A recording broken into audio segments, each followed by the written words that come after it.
Welcome to my educational channel విద్యా ఉద్యోగ సమాచారానికి స్వాగతం. మన ఛానల్లో ముఖ్యంగా ఎడ్యుకేషన్ రిలేటెడ్ వీడియోస్ చాలా అప్లోడ్ చేయడం జరుగుతుంది. ముఖ్యంగా జాబ్ నోటిఫికేషన్స్, జనరల్ స్టడీస్ సంబంధించి ఇప్పటికే 260కి పైగా వీడియోస్ అప్లోడ్ చేయడం జరిగింది. దాదాపు 2600 ప్రశ్నలు ఉన్నాయి అక్కడ, అవి కూడా ప్రిపేర్ కండి. అదేవిధంగా తెలుగు లిటరేచర్కి సంబంధించి కొంతమంది అడిగారు, తెలుగుకు సంబంధించి మెటీరియల్ మన ఛానల్లో ప్రొవైడ్ చేయమని.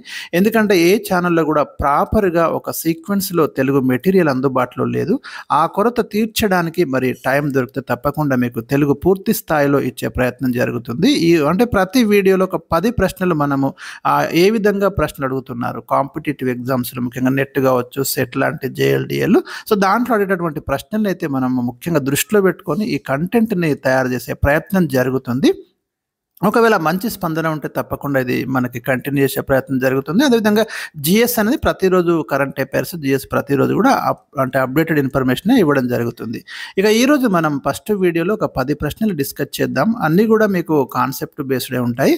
ఇక క్వశ్చన్ నెంబర్ 1 చూద్దాం. ఇప్పుడు ఫస్ట్ అయితే మనకి ఆంధ్ర మహాభారతంలో నన్నయ్య రచించిన మొట్టమొదటి శ్లోకం ఏది? ఇక్కడ మీకు సంస్కృత మహాభారతాన్ని తెలుగులోకి అనువదించే ప్రక్రియ నన్నయ్యతో మొదలైంది. మరి ఆ అనువాదం చేసే సమయంలో మొట్టమొదటిది మాత్రం మీకు సంస్కృత శ్లోకం రాయబడింది ఆంధ్ర మహాభారతంలో, అది మీరు గమనించాలి. శ్రీవాణి గిరిజాచ్చిరాయ దద్దతో వక్షో ముఖాంగేషు అనేది సంస్కృతంలో రాశారండి నన్నయ్య. తెలుగు అనువాదమైనప్పటికీ కూడా మీకు తొలి శ్లోకం సంస్కృతంలో ఉంటుంది, గమనించండి. ఇది మనకి ప్రీవియస్ క్వశ్చన్ కూడా. క్వశ్చన్ నెంబర్ 2 వచ్చేసి ఆంధ్ర మహాభారతంలో నన్నయ్య రచించిన తొలి తెలుగు పద్యం ఏది? ఇక్కడే కన్ఫ్యూజ్ అవుతారు చాలామంది. అది సంస్కృతంలో రాయబడింది మొదటిది. తెలుగులో రాసిన తొలి పద్యం నన్నయ్య ఏది అంటే రాజకులైక భూషణుడు అనే పద్యం రాస్తాడు. రాజరాజ నరేంద్రుడి గురించినటువంటి ఇతివృత్తం దీంట్లో మనకు కనిపిస్తుంది. సో ఇది తెలుగులో రాయడం జరిగింది. ఇక క్వశ్చన్ నెంబర్ 3, నన్నయ్య కాలం ఏది? ఎక్కువ మంది సాహితీవేత్తలు అంగీకరించినటువంటి సిద్ధాంతం ప్రకారం క్రీస్తు శకం 1050 నుంచి 1100 మధ్య నన్నయ్య ఉన్నట్టు మనకు అర్థమవుతుంది. క్వశ్చన్ నెంబర్ 4, నన్నయ్య రాసిన చివరి పద్యం ఏది?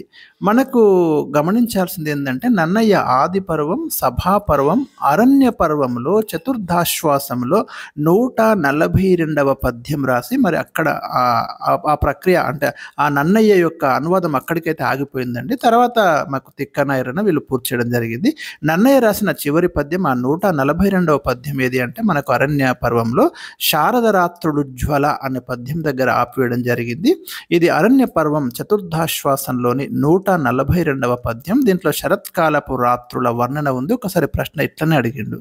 క్వశ్చన్ నెంబర్ 5, నన్నయ్య రచించిన శాసనాలు ఏవి? 2 శాసనాలు మనకు నన్నయ్య రచించినట్టు తెలుస్తుంది. నందంపూడి శాసనం, అదేవిధంగా మండ శాసనం. క్వశ్చన్ నెంబర్ 6, రాజరాజ నరేంద్రుడి పాలనా కాలం ఎప్పుడు? రాజరాజ నరేంద్రుడి ఆస్థాన కవి కులబ్రాహ్మణుడే మరి నన్నయ్య. మరి రాజరాజ నరేంద్రుడి పాలనా కాలం వచ్చేసి చరిత్రకారుల అభిప్రాయం ప్రకారం 1019 నుంచి 1061 మధ్య రాజరాజ నరేంద్రుడు రాజమహేంద్రవరాన్ని పరిపాలించినట్టు తెలుస్తుంది. క్వశ్చన్ నెంబర్ 7, ఎవరి కోరిక మేరకు నన్నయ్య మహాభారతాన్ని తెలుగులోకి అనువదించడం ప్రారంభించాడు? మరి రాజరాజ నరేంద్రుడి కోరిక మేరకే నన్నయ్య మహాభారతాన్ని తెలుగులోకి అనువదించడం అనే ప్రక్రియనైతే ఆ పనిని ప్రారంభించడం జరిగింది. అప్పటి వరకు మనకు తెలుగులో మహాభారతం లేదండి. అంతకుముందు మనకు కన్నడంలో ఉంది, తమిళంలో కూడా ఉంది, సంస్కృతంలో ముందే ఉంది. కానీ తెలుగులో మరి ఆ కొరతను తీర్చడానికి రాజరాజ నరేంద్రుడు తెలుగులో మహాభారతాన్ని రచింపమని నన్నయ్యను కోరడం అనేది జరిగింది. దాని ప్రకారమే అనువాద ప్రక్రియ మొదలైంది. క్వశ్చన్ నెంబర్ 8, కన్నడ భాషలో విక్రమార్జున విజయం పేరుతో భారతం ఎవరు రచించారు? మనకు తెలుగు కంటే ముందే కన్నడ భాషలో పంపకవి విక్రమార్జున విజయం అనే పేరుతో మహాభారతాన్ని రాస్తాడు. అదేవిధంగా రన్న కవి గదాయుద్ధం పేరుతో మహాభారతాన్ని రాయడం అనేది జరిగింది. క్వశ్చన్ నెంబర్ 9, నన్నయ్య బిరుదులు ఏవి? ఇది చాలా బేసిక్ క్వశ్చన్ అండి, అంటే ఈజీ క్వశ్చనే. ఆది కవి, వాఘనుశాసనుడు, ఈ 2 బిరుదులు నన్నయ్యకైతే ఉన్నాయి. ఎందుకంటే మనకి తెలుగులో లభిస్తున్నంత వరకు మహాభారతమే మొట్టమొదటి లిఖిత రచన లభించిన గ్రంథాలలో.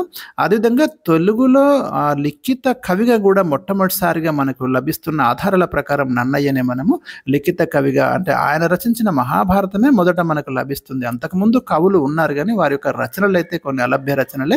కాబట్టి నన్నయ్యనే ఆది కవిగా మనం చూస్తున్నాం. Question number 10. ఆంధ్ర శబ్ద చింతామణిని నన్నయ్య ఏ భాషలో రచించాడు? ఆంధ్ర శబ్ద చింతామణి సంస్కృతంలో రాయబడిందండి. ఇది తెలుగు భాషకు సంబంధించిన వ్యాకరణమే కానీ సంస్కృతంలో రాయబడింది, గమనించాలి. ఇది కూడా నన్నయ్య రచించినటువంటి ఒక ముఖ్యమైన వ్యాకరణ గ్రంథం. తెలుగు భాషకు సంబంధించి మొదటి వ్యాకరణ గ్రంథం సంస్కృతంలో రాయబడింది, అది నన్నయ్య చేత. సో ఇవి ఈరోజు మీకు ఇచ్చినటువంటి ఈ 10 క్వశ్చన్స్ అయితే నోట్ చేసుకోండి. మిగిలిన ప్రశ్నలు అయితే నెక్స్ట్ వీడియోస్లో కంటిన్యూ చేసే ప్రయత్నం అయితే జరుగుతుంది. దీనికి వచ్చే రెస్పాన్స్ మీ యొక్క స్పందనను బట్టి.